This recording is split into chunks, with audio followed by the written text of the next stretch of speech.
Philippine, a licensed peace consultant. I am here to talk about the use of the appropriate language where there is violence, where people misunderstand themselves. How can you, as a person, or a bystander, or a neighbor, make peace? Create an atmosphere of peace.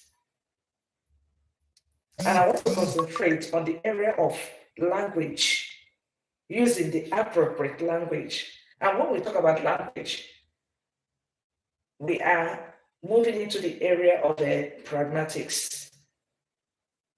Besides, I'm a pragmatist. Yeah, it's my area of study.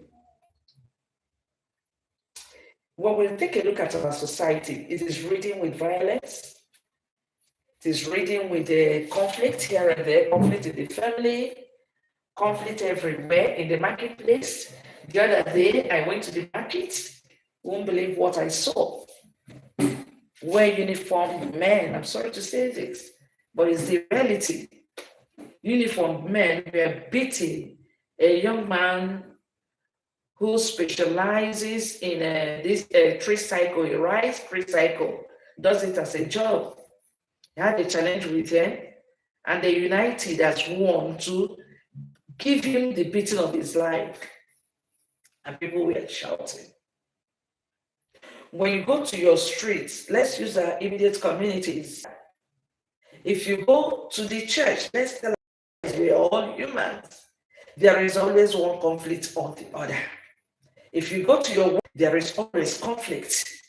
Then what can we do to resolve these conflicts?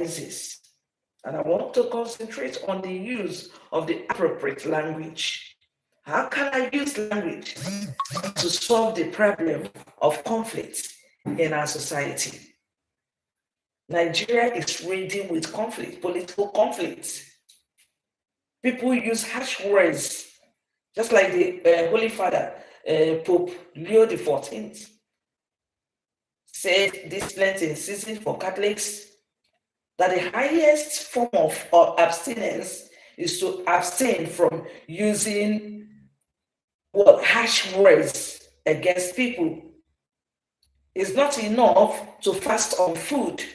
It's not enough to fast on water, fast on soft drinks, but the highest form of fasting this Lenten season is to fast on the use of harsh words.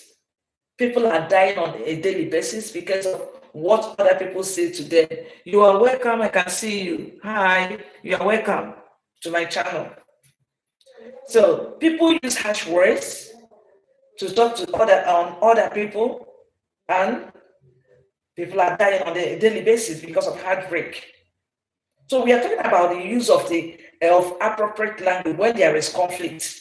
And I want you to follow me closely in this. What do I mean by this? There is an area in pragmatics which is also called social pragmatics. And social pragmatics has to do with how people in a particular community use language according to their social cultural norms, their understanding, their culture, their regulations.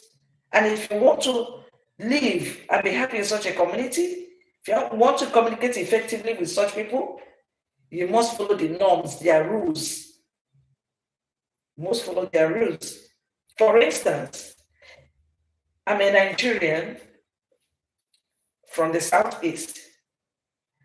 And most often I have discovered that if you want to buy something from an Hausa man, I'm an Igbo woman, and if I want to buy something from a northerner, an Hausa man, and I speak Hausa to that man, what do you think will happen? That man will become very happy because I used his language. So whenever you identify with people in their own language, they're very happy. So what do I mean by this?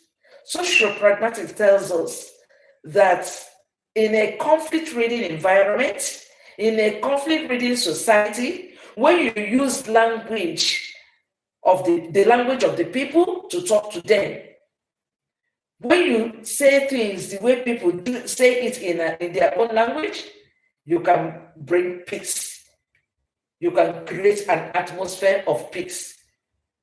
So we can confidently say that social pragmatics is a reliable tool, a veritable tool for creating an atmosphere of peace, for managing conflict in a particular society.